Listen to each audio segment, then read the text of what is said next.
우리가 이제 요한계시록의 재앙과 재앙 사이에 특별한 환상인 막간의 내용을 살펴보고 있습니다. 그래서 오늘은 요한계시록 11장의 두 증인에 대해서 좀 더 말씀을 살펴보도록 하겠습니다.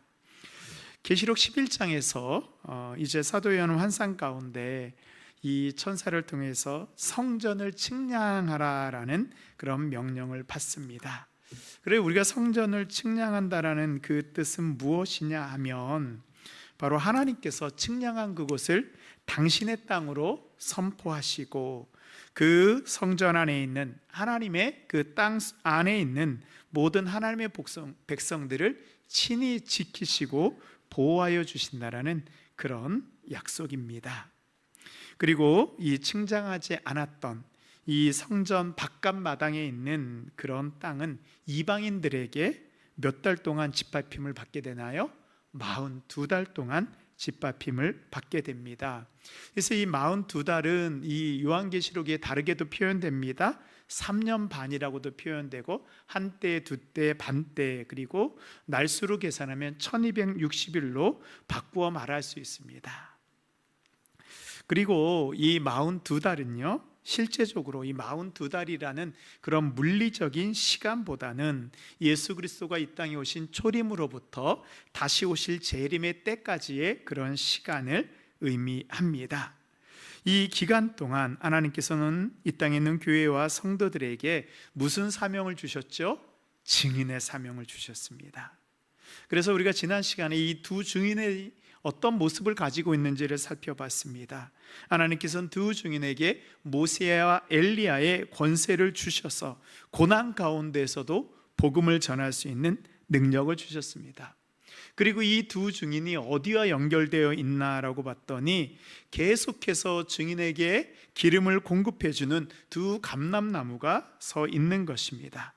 이것은 성령께서 교회와 성도들에게 함께 하시며 이제 악한 세상 속에서도 복음을 전할 수 있는 성령의 능력을 공급해 주심을 상징하고 있습니다. 그러면 이제 이 두 증인의 환상이 보여주는 그 시점이 어디냐면 6번째 나팔과 7번째 나팔 사이에 있는 그 막간에 나옵니다. 근데 이 막간은요 그냥 나오는 것이 아니고 꼭 의미가 있습니다. 막간 전에 막간이 나와야 되는 그런 상황이 있습니다. 요한계시록에는 우리가 아는 것처럼 이 세 가지 재앙의 사이클이 있습니다. 첫 번째는 인을 떼는 재앙이고, 두 번째는 나팔을 떼는 재앙이고, 세 번째는 대접이 쏟아지는 재앙입니다. 그래서 인을 떼는 이 재앙은요, 이 역사적으로는 이 로마의 황제 가운데서 이 교회와 이 성도들을 가장 박해했던 사람이 바로 도미티아누스의 이 박해입니다. 그래서 역사적으로는 이 도미티아누스의 박해에 관련된 말씀입니다. 그러나 그 인을 떼는 심판은요 단순히 도미티아누스의 박해뿐만 아니라 그 뒤에 있는 이 악의 세력, 사탄의 세력부터 고난을 받는 교회와 성도들의 그런 모습을 그리고 있습니다.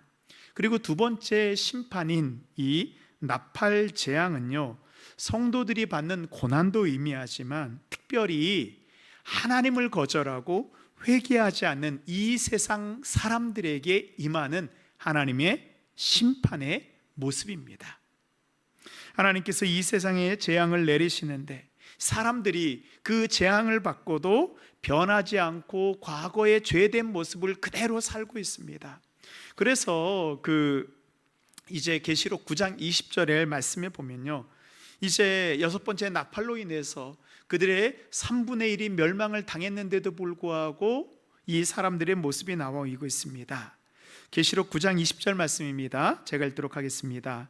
이 재앙에 죽지 않고 남은 자들은 손으로 행한 일을 회개하지 아니하고 오히려 여러 귀신과 또는 보거나 듣거나 다니거나 하지 못하는 금, 은, 동과 목석의 우성에게 절하고 또 그 살인과 복술과 음행과 도적질을 회개하지 아니하더라.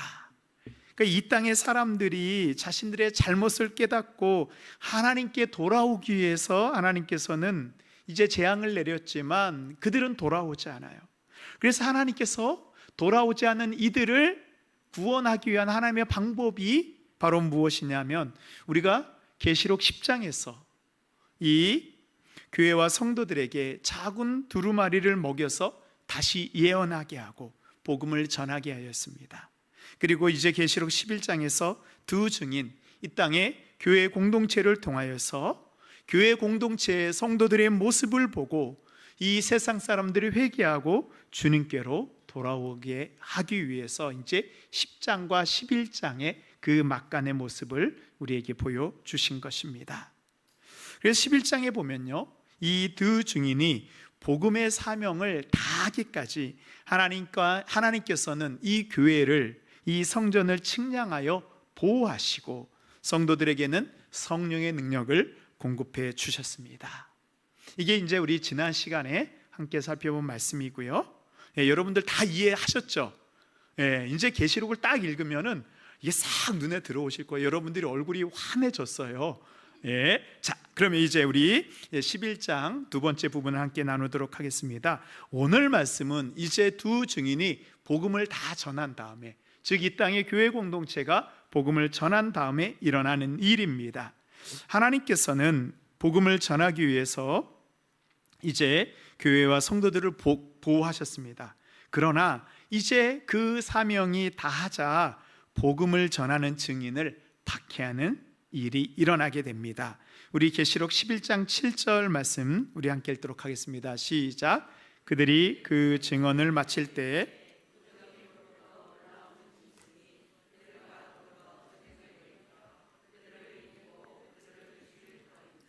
아멘. 이제 요한계시록에서 처음으로 이 11장에는 짐승이라는 표현이 나와요. 그래서 우리가요, 몇 가지 단어만 나오면 우리가 좀 겁을 내요. 뭐 이 짐승이라는 단어인가, 아니면은 뭐 666이라든가, 아니면은 옛뱀, 이런 단어가 나오잖아요. 우리가 좀 두렵거든요. 그런데 전혀 우리가 두려워할 이유가 없습니다. 이 짐승이 무엇인지 알아야 해요. 이 요한계시록은요, 교회와 성도들에게 읽으라고 쓴 편지입니다. 그러면 짐승이 무엇인지 모른다면 이 편지는 해석이 되지 않습니다. 그래서 이 요한계시록 안에서는요, 짐승에 대한 상징이 있거나 아니면 그 요한계시록 안에 그 특별한 상징에 대한 해설이 나옵니다. 그래서 요한계시록 안에서도요, 짐승에 대한 해설이 나오고 있습니다.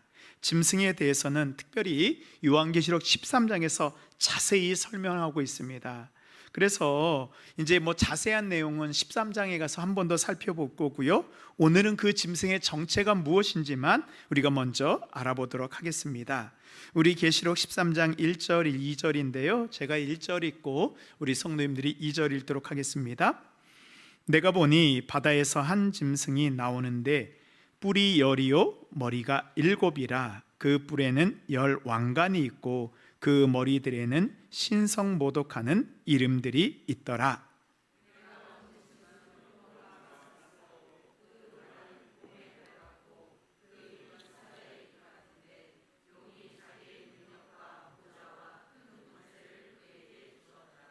아멘. 자, 이 짐승이 나오는데 어디에서 나오고 있습니까? 바다에서 나오죠. 제가 말씀드렸죠. 계시록에서 바다는 어떤 곳이에요? 혼란과 혼돈, 어두움의 상징이에요. 그래서 이 혼란과 어두움 가운데서 한 짐승이 나오는데, 자, 그 짐승의 뿔이 몇 개입니까? 10이요 머리가 7이요 그 10뿔에는 왕관이 쓰여져 있고 그 머리에는 신성모독하는 이름들이 쓰여져 있습니다. 그러니까 우리가 이런 것을 볼 때요, 진짜로 머리가 10개고 뿔이 10개고, 아니 머리가 7개고 뿔이 10개고 이렇게 상상을 하시면 안 돼요. 그거는 괴물이에요. 요한계시록은 괴물을 나타내는 것이 아닙니다. 이것은 다 상징이에요. 자, 요한계시록의 많은 부분들은 상징이 되어 있습니다. 그래서 상징이 의미하는 것을 찾으면 쉽게 해결이 됩니다.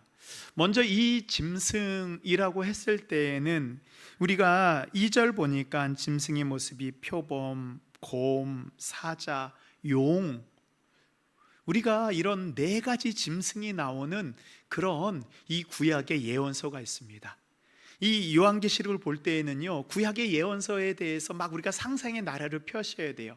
이것이 어디서 나왔을까? 그렇습니다. 여러분이 생각하는 것처럼 다니엘 7장에 나와요. 우리 다니엘 7장 2절과 3절 보도록 하겠습니다. 다니엘이 진술하여 이르되 내가 밤에 환상을 보았는데 하늘에 네 큰 바람이 큰 바다로 몰려 불더니, 이 바다에 막 바람이 부는 거예요. 자, 그러면 3절, 큰 짐승 넷이 바다에서 나왔는데 그 모양이 각각 다르더라. 그러면서 자, 이 다니엘 7장에서도 짐승이 바다로부터 나오죠. 그 짐승이 뭐냐면 네 짐승입니다. 제가 다 읽지는 않았지만 이 큰 바다에서 나오는 짐승은 뭐냐면 사자, 곰, 표본, 머리에 뿔이 있는 용, 이 계시록에서는 용이라고 표현하고 있지만 다니엘에서는 뿔이 있는 짐승이 나옵니다. 그래서 사, 곰, 표, 뿔 우리가 이렇게 외웠는데요. 그래서 이 다니엘서에 나오는 짐승은 이스라엘 백성들을 압제했던 그런 제국들을 의미하고 있습니다. 바로 바벨론, 메데, 바사, 이 헬라 제국. 이제 다니엘서 했던 거 기억나시죠? 그래서 이 네 짐승은 이 이스라엘 백성들을 박해했던 네 나라입니다. 그런데 이제 그때에는 짐승이 네 마리였어요. 근데 요한계시록 13장에 나오는 이 짐승은 어떻습니까? 이 네 짐승의 모습들을 모두 어쳐놨어요? 합쳐놨어요. 다 우리 표현을 하면 다 짬뽕 시켜놨습니다. 그러면은 이 짐승은 네 제국이 가지고 있는 엄청난 힘, 엄청난 그런 능력을 가지고 있는 짐승이죠. 역사상 가장 강력하였고 가장 큰 나라를 만들었고 성도들을 가장 박해한 나라가 있습니다. 교회와 성도들을 박해한 나라가 어느 나라일까요? 가장 힘 있는 나라요? 그렇죠, 로마 제국이에요. 우리는 이걸 잘 볼 때 잘 모르지만 이것을 읽는 초대교회 성도들은 그때 우리를 박했던 네 제국의 이 짐승들을 합쳐놓은 그런 강력한 짐승이 바로 어느 나라냐? 로마라는 거예요. 그리고 또 여기 힌트를 또 하나 주고 있습니다. 짐승의 머리가 몇 개예요? 7개라 그랬죠. 근데 이것은 당시에 로마 제국을 부르는 이름이 있었어요. 7 언덕 위에 세워진 도시. 이 로마 제국을 부를 때 7 언덕 위에 세워진 도시라고 불렀습니다. 왜냐하면 이 로마 제국이 세워질 때요, 한번 PPT 보여주시면은 이 로마 제국이 세워질 때 이 7개의 도시들 위에 로마 도시국가가 처음 만들어졌어요. 그러다 보니까 우리는 잘 모르지만 7개의 언덕 위에 세워진 도시는 바로 로마 제국을 가리키는 것입니다. 그 중에서도 이 기독교의 박해와 가장 관련이 깊은 언덕은 이 팔라티노 언덕이에요. 저기 보면 녹색으로 제가 팔라티노 언덕을 표시해 놨는데 잘 보시면은 이 7개의 언덕 가운데서 가장 중앙에 위치하고 있습니다. 그래서 가장 중요한 위치이기 때문에 여기에 주로 누가 살았냐면 로마 황제들의 황궁이 바로 이 팔라티노 언덕에 있었습니다. 그래서 이곳에서 네로 황제나 아니면 도미티아누스 황제가 이 교회를 박해하는, 성도들을 박해하는 명령을 이곳에서 내렸어요. 그래서 이 팔라티노 이 언덕에서 이 발견된 고고학 유물이 있어요. 우리가 알렉사메노스의 낙서라고 부르는 유물이 있는데요. 한번 다음 장 보여주시면, 여기가 이제 팔라티노 언덕에 있는 이 로마 황제들의 이 그런 유적지고요. 이 오른쪽에 있는 게 알렉사메노스의 낙서인데 혹시 보이시나요? 잘 안 보이죠? 잘 보시면은 이게 이제 이 팔라티노 언덕에 있는 로마 병사들의 거주지에서 발견된 낙서예요. 이제 이때 이 낙서는 대략 1세기경, 그러니까 이제 우리 이 요한계시록이 쓰여질 당시에 그런 유물인데요. 중간에 위쪽에 보면은 뭐가 이렇게 팔을 벌리고 있죠. 그 머리에 보면은 말이나 당나귀 같죠. 그러니까 말이나 당나귀를 한 남자가 어디에 못 박혀 있어요? 십자가에 못 박혀 있고, 여러분들이 보시기에 왼쪽이죠. 자, 왼쪽에 보면 웬 남자, 이렇게 작은 남자 한 명 있죠. 이 사람이 지금 이 당나귀 얼굴을 한 십자가에 못 박힌 남자를 향해서 경배하고 있어요. 그리고 저 밑에 보면은 이 뭐 이렇게 낙서처럼 글자가 써 있는 거 있죠. 예, 이게 바로 그 내용은 뭐냐면 알렉사메노스가 자신의 신을 경배하다라고 쓴 이 낙서예요. 그러니까 로마 병사들이 당시에 이 낙서를 해놓은 거예요. 이 기독교인들을 박해하면서. 그러니까 당시에 로마에서는 이 십자가에 죽은 예수 그리스도를 뭐로 표현하고 있습니까? 당나귀처럼 이 하찮은 짐승으로 표현하고 있고, 이 기독교인들은 뭐라고 표현하고 있는 거예요? 당나귀를 신으로 섬기고 있는 자로 조롱하고 있는 그런 모습이에요. 이게 2000년 전에 이 로마의 병사들이 했던 낙서예요. 그러니까 어떻게 기독교를 이 사람들이 대했는지 우리가 알 수 있겠죠. 예, 그래서 이 7머리를 가졌다라는 것을 통해서 확실히 알게 되는 거예요. 아, 이 짐승이 결국 누구인가? 로마 제국이고 그 짐승의 머리가 로마 황제이구나라는 것을 알 수 있습니다. 또 이 열뿔과 열뿔마다 왕관을 쓰고 있었다는 것입니다. 그 다음에 열뿔은 뭐냐면 이 뿔은 그 제국의 권세를 상징합니다. 그래서요, 로마 제국의 권세이고, 또 10개는 사실 뭐 숫자는 정확히 맞지는 않지만 로마 제국이 다스리고 있는 이 식민지 나라들을 10개로 표현하고 있습니다. 근데 열풀마다 무엇이 쓰여져 있다고 얘기하죠? 왕관이 쓰여져 있죠. 왕관은 이 왕의 상징 통치권을 의미하고 있습니다. 그런데 그 머리에 뭐가 써 있습니까? 신성모독하는 이름들이 쓰여져 있습니다. 이것은 무엇이냐면요, 로마 황제들은 자신을 뭐라고 표현하냐면 신이라고 표현하였습니다. 그래서 자신을 신으로 여겼어요. 그래서 이 로마 황제 중에서 초대 황제인 이 가이사 아우구스투스는, 이게 가이사 아우구스투스가 로마 황제의 이름이거든요. 이 가이사는 케샤르 성이고요, 이 이름 성이고, 그 다음에 아우구스투스가 이름인데, 아우구스트의 뜻이 뭐냐면 우리가 존귀한 자. 근데 사실은 더 알게 되면 예배받을 자라는 뜻이에요. 나는 예배받을 사람이다. 이 아우구스투스의 이름이 뜻입니다. 또한 이 계시록이 쓰여질 당시에 이 황제는 이 교회를 가장 박해했던 이 도민티아누스로 알려져 있는데요, 이 도민티아누스의 이름의 뜻은 뭐냐면 우리의 주님이며 우리의 하나님이다. 그러니까 도민티아누스 황제의 이름 자체가 내가 주인이고 내가 하나님이라는 뜻이에요. 황제 스스로 주님이 되었고 하나님이 되어서, 이것이 바로 그들의 이마에 써져 있는 신성모독하는 이름의 뜻입니다. 그래서 이제 우리는 잘 몰랐지만 이제 요한계시록을 읽고 있는 모든 독자들은요, 딱 눈치를 챕니다. 지금 사도 요한이 로마 제국을 의미하고 있구나. 그러니까 이 짐승이 결국 뭐예요? 로마 제국이라는 거죠. 또 이 짐승이 어디서부터 나옵니까? 무저갱으로부터 나오는 곳이 있습니다. 이 무저갱은 악의 세력이 머물고 있는 곳입니다. 무저갱에서 올라오는 짐승은 교회를 박해하는 세력이에요. 그래서 계시록을 읽는 성도들은 이 짐승이 바로 로마와 로마의 황제라는 것을 알았습니다. 그래서 우리가 이 요한계시록은요, 이 박해 가운데 쓰여진 그런 편지잖아요. 그러다 보니까 이 박해 당시에 쓰여졌던 이 편지들이나 글들의 특징이 있어요. 뭐냐 하면 이 박해하는 대상을 직접적으로 말하지 않아요. 만일 사도 요한이 요한계시록을 쓸 때 로마 황제가 우리를 올라와서 우리를 괴롭히고 이제 우리가 로마 제국이 하나님의 심판으로 멸망할 것이라고 로마 제국을 직접적으로 드러내게 되면, 혹시라도 이 편지가 로마의 군인들이나 로마 정부에 들어가면 어떻게 되죠? 이 교회는 너무 큰 위험 가운데 빠지는 거예요. 그래서 이 박해 당시에 쓰여진 문학들의 특징이 뭐냐 하면 그 대상을 다른 상징으로 바꾸어 버리는 거예요.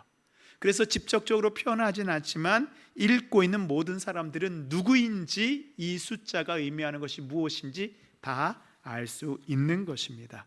우리가 계시록이 어려운 이유가 그거를 잘 몰라서예요.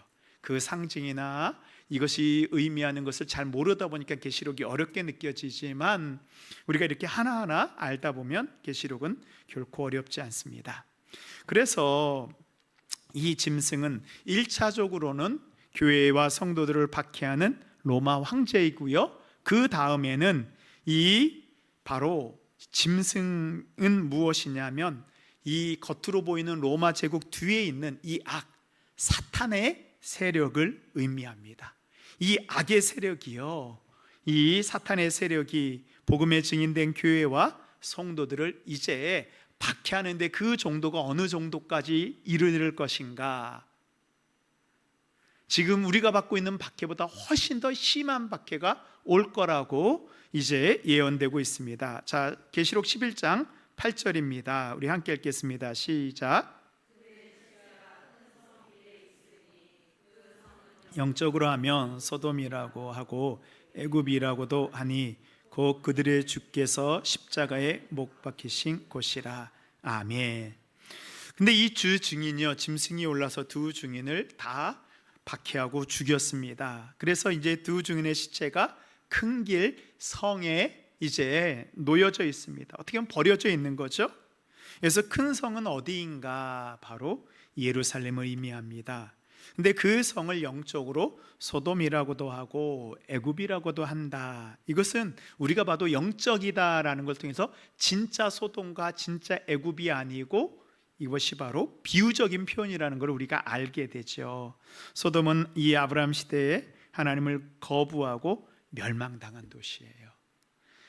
하나님을 온전히 섬기지 않고 멸망당한 도시가 어느 도시죠? 예루살렘이잖아요. 주 AD 70년에 이 로마 장군 티투스에 의해서 돌 위에 돌도 남지 않고 다 무너져 버렸잖아요. 우리가 지난 시간에 살펴봤잖아요. 그러니까 딱 아는 거예요. 영적으로 했을 때 이것이 바로 멸망당한 이 소돔이 예루살렘이구나. 또한 이제 심판당한 소돔과 같이 예루살렘에서는 더 이상 하나님을 섬기는 도시가 섬기는 도시가 되지 못하는 것을 의미하고 있고요. 또 애굽은 하나님의 백성들을 압제했던 나라가 애굽이잖아요. 그래서 이 예루살렘에서는 더 이상 이 예수님을 믿을 수 없고 박해를 당하는 그런 도시가 되어 버렸습니다. 그리고 결정적으로 주께서 십자가에 못 박힌 곳 어느 도시죠? 예루살렘 성이잖아요. 그래서 예루살렘인 걸 알 수 있고요. 성도들이 이 로마 제국 하에서 어디에서도 박해를 당해요? 예루살렘에서도 성도들이 이렇게 교회들이 박해를 당할 것이다.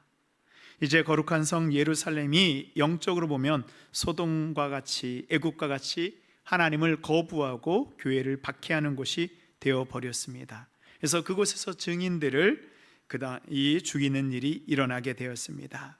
우리 계시록 우리 10절 말씀입니다. 자, 우리 함께 읽도록 하겠습니다.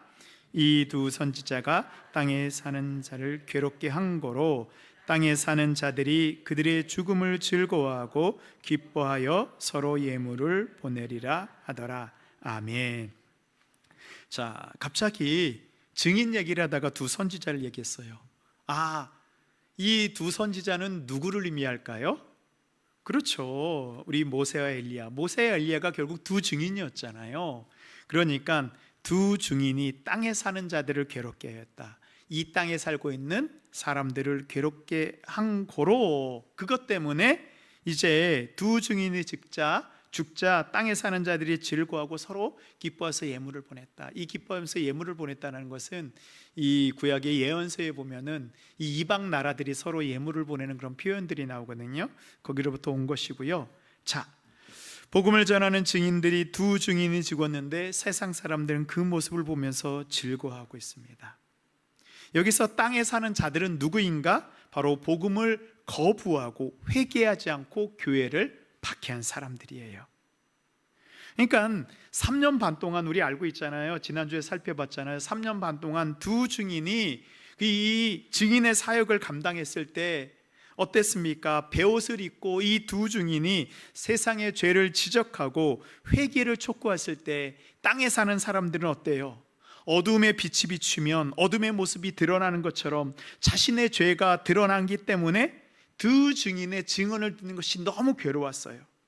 그런데 짐승이 이 두 증인을 죽이자 뭐예요? 기뻐한 거예요. 로마 제국이 바로 교회와 성도들을 박해하자 이 세상 사람들이 기뻐한 것입니다. 이것은 복음을 전하는 교회와 성도가 이 땅에서 박해당하는 이유를 우리에게 말씀해 주고 있어요. 우리가 복음을 전하잖아요. 그러면 세상에 사는 사람들은 자신의 죄의 모습이 드러나기 때문에 수무려하고요, 괴로워하는 것이에요. 그래서 어떻게 합니까? 우리로 복음을 전하지 못하도록 우리를 박해하고 우리를 내쫓고 우리를 핍박하는 것입니다.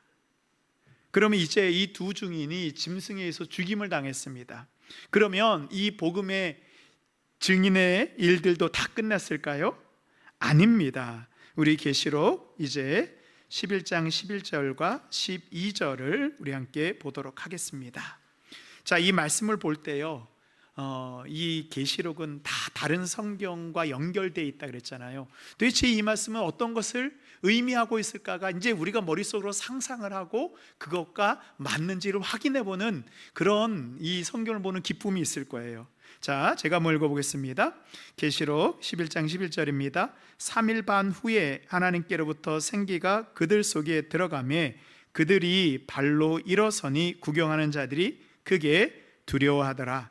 하늘로부터 큰 음성이 있어 이리로 올라오라 함을 그들이 듣고 구름을 타고 하늘로 올라가니 그들의 원수들도 구경하더라. 아멘. 자, 제가 계시록 11장 11절 12절 말씀을 읽었는데요, 혹시 여러분들 머릿속에 어떤 장면이 그려졌습니까? 아마 두 가지가 그려졌으면 여러분들의 수준은요, 정말로 내일 모레 신학대학원을 가도 전혀 부족함이 없는 실력이에요. 자, 두 증인의 죽음은 여기서 끝나지 않았습니다. 두 증인은 3일 반 후에 생명의 영이신 하나님의 영이 그들에게 들어가 다시 부활하게 되었어요. 그리고 하나님의 부르심을 받고 하늘로 승천하였습니다. 근데 이 장면은요, 박해당하고 있는 성도들이 너무나도 잘 알고 있고요, 너무나도 사모하는 모습이에요. 예수님께서 십자가에 못 박혀 죽으셨으나 3일 만에 부활하시고 제자들과 수많은 사람들에게 그 부활의 몸을 보이시고 모두 다 보는 앞에서 500여 형제들에게 일시에 보이시고 그 다음에 감람산에서 하나님의 나라로 승천하고 있는 그 모습이 바로 보여지고 있죠. 부활 아래 하나님께서 어떻게 해요? 죽음을 당한 두 증인에게 생기로 들어가고 두 증인을 살아나게 부활하게 하셨어요. 하나님의 생기가 들어가는 그 모습, 또 우리가 떠오르고 있는 그 말씀이 있죠. 예언서의 말씀 어디죠? 에스겔 37장이에요. 이렇게 훌륭한 분들이 계시다니 너무 기쁩니다. 자, 에스겔 37장 5절 말씀 우리 함께 읽도록 하겠습니다. 시작. 주 여호와께서 이 뼈들에게 이같이 말씀하시기를 내가 생기를 너희에게 들어가게 하리니 너희가 살아나리라. 에스겔 고짝의 마른 뼈들이 하나님의 생기가 불어 들어가자 그 뼈들이 살아나게 되었습니다. 10절입니다. 함께 읽겠습니다. 예, 내가 그 명령대로 대언하였더니 생기가 그들에게 들어가매 그들이 곧 살아나서 일어나 서는데 극히 큰 군대더라. 아멘. 생기가 들어가매 그들이 살아나서 일어나 서는데, 여기 일어난다라는 말씀이 똑같잖아요. 계시록 11장 11절에 보셔도 그들이 발로 일어서니, 에스겔 37장 7절에서도 그들이 곧 살아나서 일어나 서는데, 이 계시록에 있는 이 박해받고 있는 성도들이요, 이 말씀을 읽으면서 얼마나 큰 위로를 받았을까요?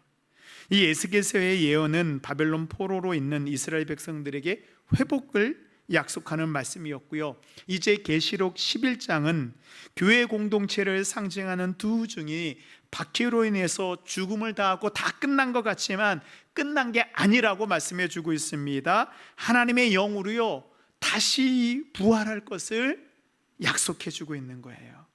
지금 비록 박해 가운데 있을지라도 예수 그리스도가 부활의 첫 열매가 되신 것 같이 교회와 성도들도 이 부활의 소망을 주고 있는 것입니다.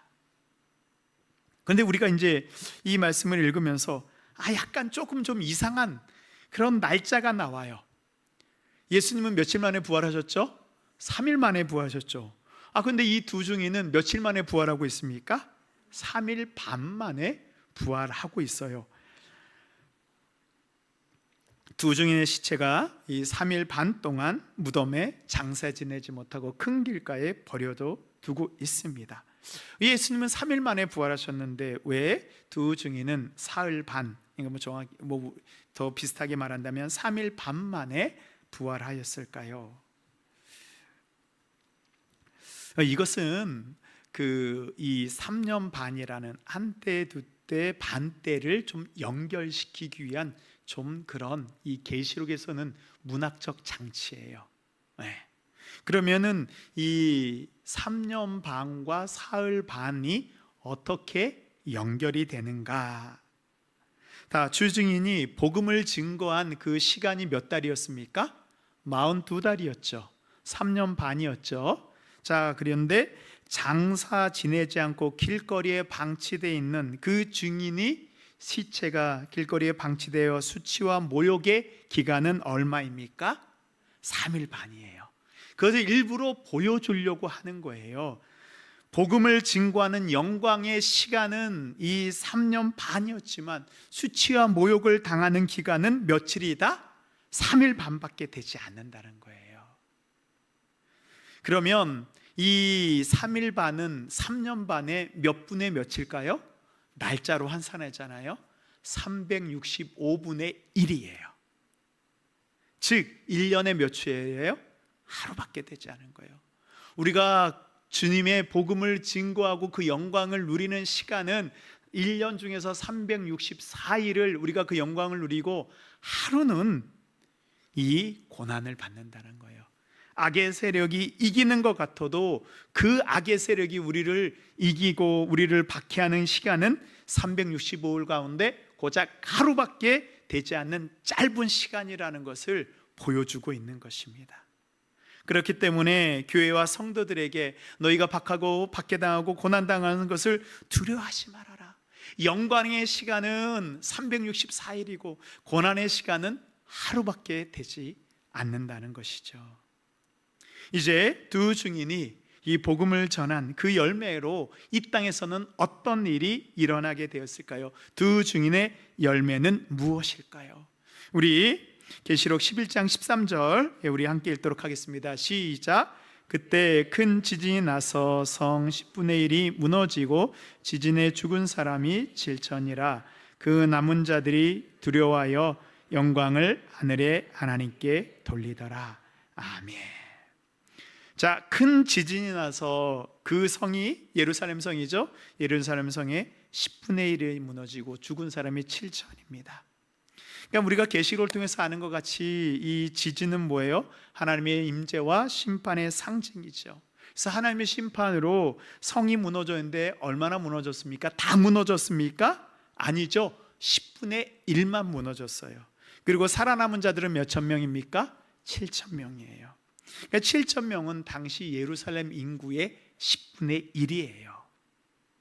모든 것이 무너지고 모든 것이 심판당하는 것 같지만 10분의 1만 무너지고 10분의 1만 심판으로 죽게 되었습니다.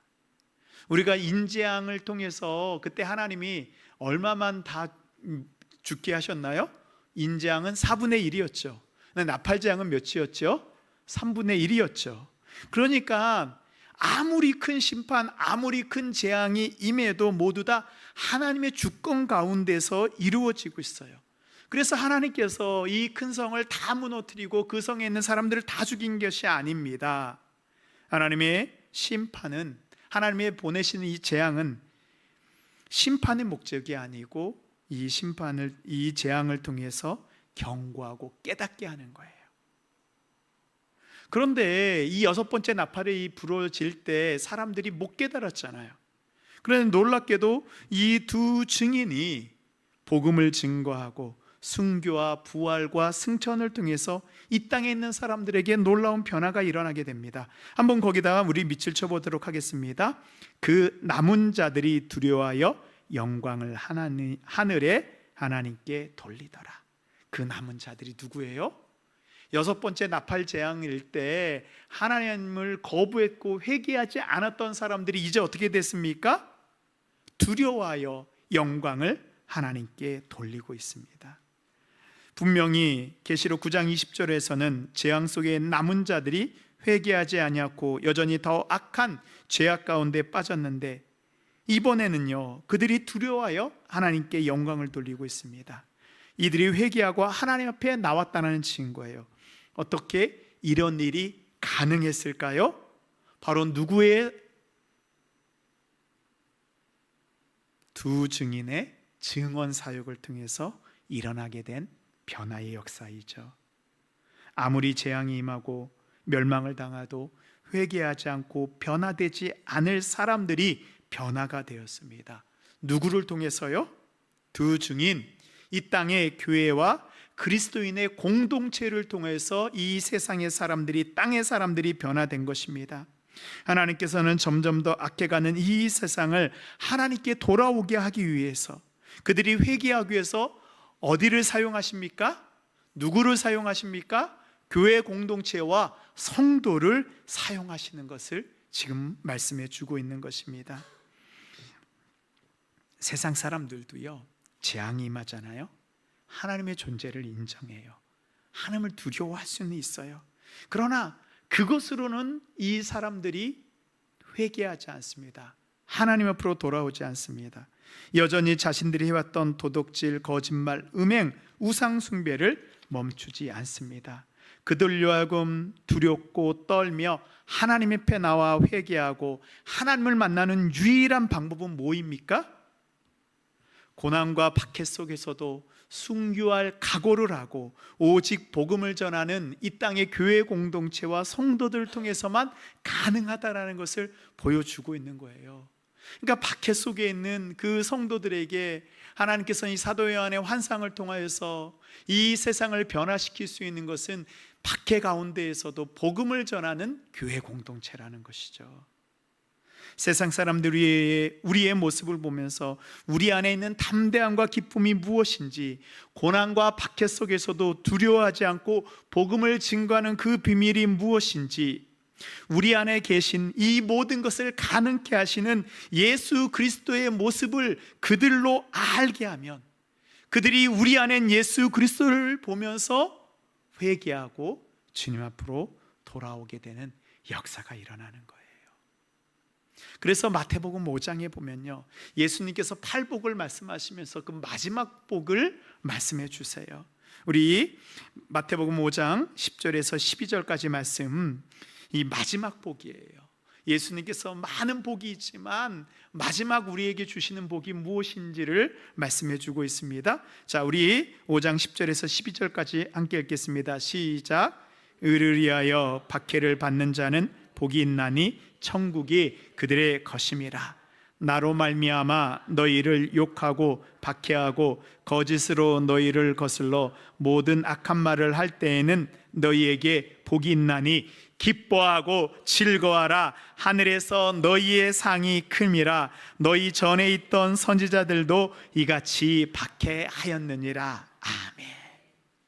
복음을 위해서 박해받는 자들에게 하나님께서 가장 그 귀한 복을 우리를 위해서 예배해 주셨어요. 매주일 우리 아이들이 교회에 나오기 위해서 수고하는 우리 유치부 선생님들, 우리 교회학교 선생님들, 사실은 저는 그거 얼마나 어렵습니까? 애들 챙겨야 되죠. 또 부모 챙겨야 되죠.